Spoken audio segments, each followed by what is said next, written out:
Why would you speak a language that's dead? You're not still at that Irish stuff, are you? Why would you bother? How could I not? Ní raibh í a hiiliú, tá sí mar chuid de mo héal. Bóthar calm, úthil, ach bú an stró. Thug sí trórdú, nuair nach raibh dó.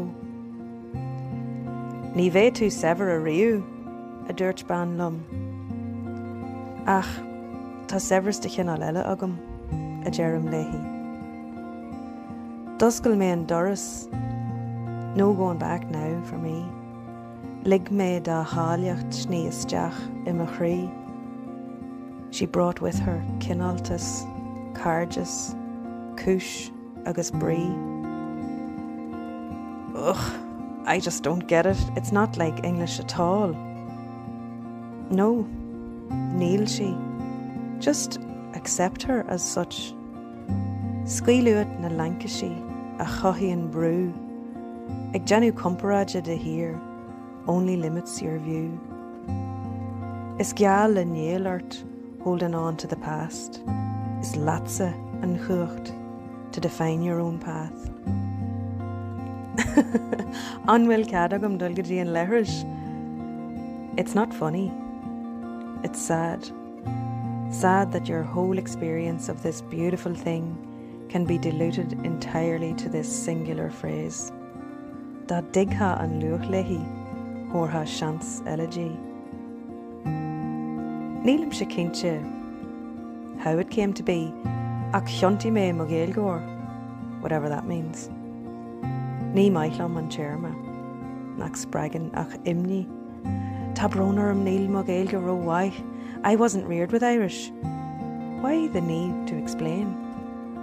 We're all where we're at, just trying to get by.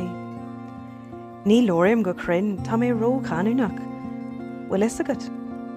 Is cuma sa tuch. To this, to that, never quite enough. Saoilí a bheith amháin gan a leithid de chrup, ag dul hart agus hart ag chur as doin go léir. Bach, a block, bailach amháin nó eile. Nílam a rá gur aistear simplí atá an, ná gasta ach an irid, glachan sé am. But anything worth doing never comes easy. Is da digha an luach lehi, horha shans elegy. Nach ménar doing a winnin go dlú linne, an show dain seo saginne, atá bio onum, bio onin, in anion gach a choru in a cynne. Bahítar trí chóráte even, Jísbrucht yéir, Gara gajora idir carja a wad is again. See, she can do it all. So much more than a test. She's a living, breathing part of us all. Why would you speak a language that's dead? How could something that's dead sing my babies to sleep? Nuair a chloisim ma fáistí ag ceol is ag spree, Tigam go bhfuil taithi bhrá in andí. A leithid de rud a bheith an a rintló. Privilege, ní ualach, however their lives may go.